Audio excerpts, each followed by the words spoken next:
Good afternoon, my name is Kirsten. I'm a family nurse practitioner student. I'm going to be doing a cardiac exam today. I wash my hands, vital signs are within normal limits, general appearance is noted. So we're going to first start by inspecting the neck. I'm looking at the jugular venous pressure as well as the carotid pulsations. So I'm going to have you look to your left. I'm going to use my light to illuminate. I'm looking at the pulse there, I'm looking at the different anatomy, the external jugular vein as well. Now I'm going to do the same on the other side. Okay, all right. Next I am going to inspect the PMJ, the point of maximum impulse. This is typically on the left side, it's midclavicular, 5 intercostals below, or 5 intercostals down. So I'm going to go back over this side and I'm going to be looking for any obvious pulsations there, which I do not know. Typically you can see that in someone who is very skinny, but he seems to have a little bit more muscle tone on him, so it's not as noted. Next we are going to palpate. So I'm going to start by palpating the jugular venous pressure. For this, we use a few tools. I also have the patient sit at a 30-degree angle. So I'm going to have you kick back, actually.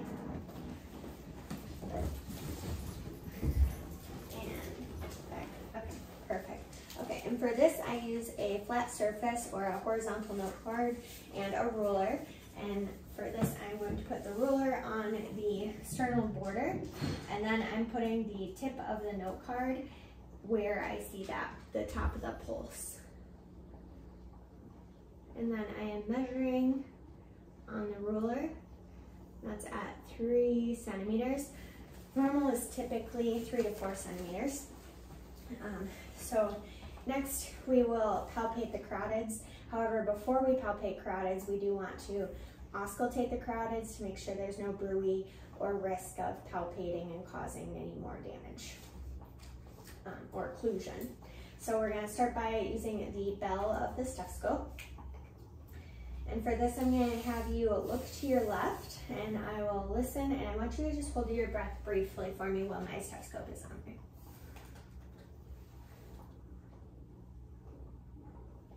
Okay, and then look to your right.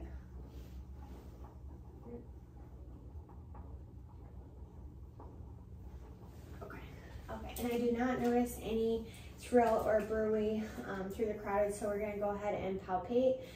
And doing this one at a time, I will still have you look to your left side while we palpate the right side, right carotid artery. And for this, I'm using 2 fingers, and I'm going to place them on the lower third of the neck, and I'm just going to palpate downward slowly, feeling that pulse, and lighten up slowly as well.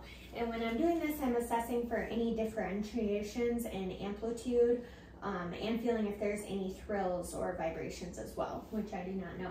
I'm going to go to the other side and do the same thing. Look to your right for me. Okay. And again, palpating in the lower third of the neck. Pressing down slowly, noting the pulse pressure, amplitudes, and coming up slowly as well. Okay, now that we have palpated the carotids, I'm going to palpate the PMI that we inspected earlier. So for this, again, I'm looking at the anatomy. We're going to be on the left side, midclavicular, down 5 intercostals. So I'm just going to be feeling here. 2, 3, 4, 5. And then I'm going to go to the midclavicular, and I'm just using 2 fingertips on this side. And here I'm noting for any pulse, I'm noting the amplitude and duration. It is brief and short and feels like a soft. Next, I'm going to palpate in that same place, but I'm using the palm of my hand to assess for any heaves within the heart, and then I'm going to use the ball of my hand to assess for any thrill or vibrations. So we'll do that.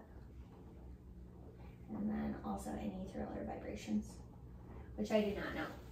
Next, we are going to palpate the right ventricle. For this, it's going to be on the left side of the sternum. It's going to be the 3rd, 4th, and 5th intercostal spaces. And again, I'm palpating, looking for the duration and amplitude, which should be soft and short in duration as well. Okay, and then next we palpate the pulmonaric area as well as the aortic area, looking at those pulses, seeing if they are short, no exacerbations going on. And these will be at the 2nd intercostal on the left side and the 2nd intercostal on the right side for the aortic pulse.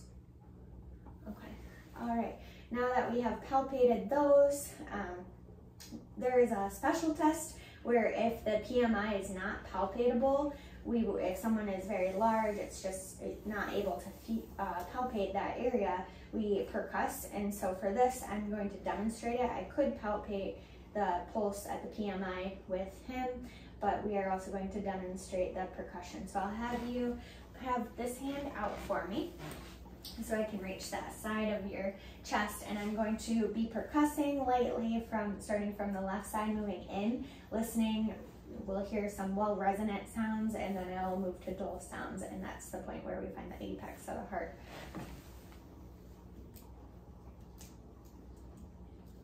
And then it's dull. Okay, so now that we have palpated, we will move on to auscultation. Here, we already listened to the carotids earlier before palpating those, so we'll move right on to the heart sounds. When I'm listening to heart sounds, I'm listening for the rate to see if the rate's within normal limits, the rhythm to see if it's regular, and noting if I hear any murmur, early beats, or any abnormalities throughout that.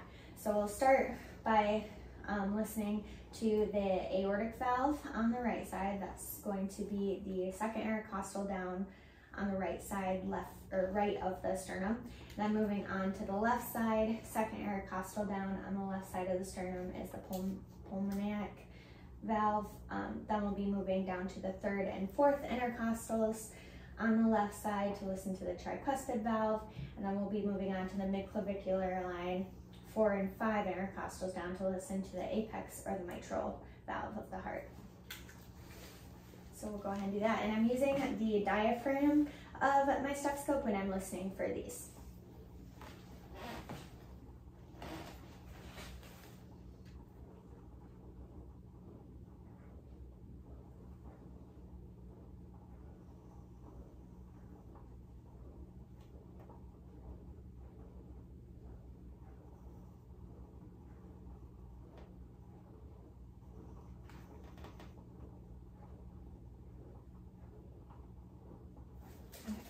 And then I'm going to switch my stethoscope over to the bell and listen to the apex of the heart. Here I'm listening for any murmurs, and I'm working my way back through all those heart sounds again.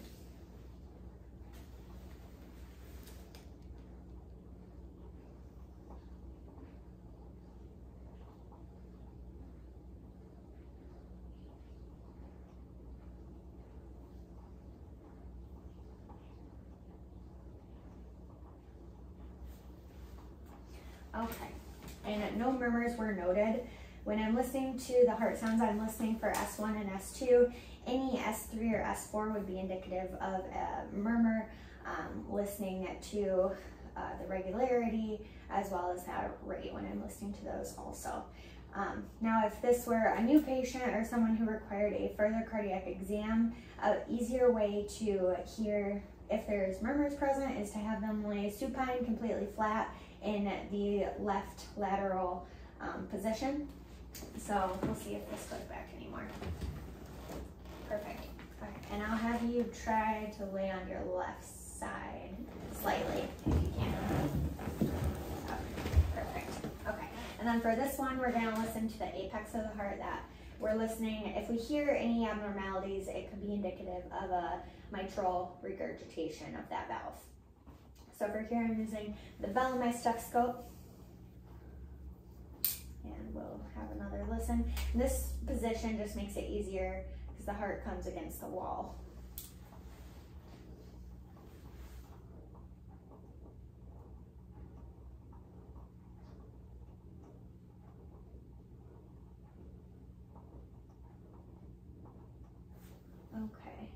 And then I'm also going to listen to the tricuspid valve as well with the bell.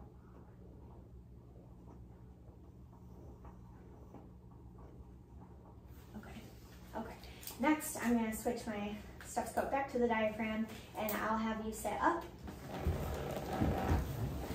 And we'll put your legs down. And then for this portion, this is another way to listen for murmurs in a more detailed way. I will have the patient sit up and lean forward, and I'll walk you through it. So I'm going to have you, when I'm listening, I'm going to have you exhale and hold your breath slightly while I listen to the heart sounds again. And then slightly forward for me. And then exhale and hold your breath. Okay, you can breathe. And we'll do that one more time. Exhale and hold your breath. Okay. And I do not hear any signs of murmur. If I did hear a murmur, I would be wanting to note the intensity of it, how long it's lasting. Typically, it's a few more seconds in the systolic phase than it is in the diastolic phase, 1 to 6 systolic, 1 to 4 diastolic. Also, when that murmur is present, if it's between S1 and S2, would be systolic, or if it's after S2, before S1, it would be in the diastolic phase. Also noting the pattern of it, if it's radiating anywhere, and so forth. And that concludes the cardiac exam. Goodbye.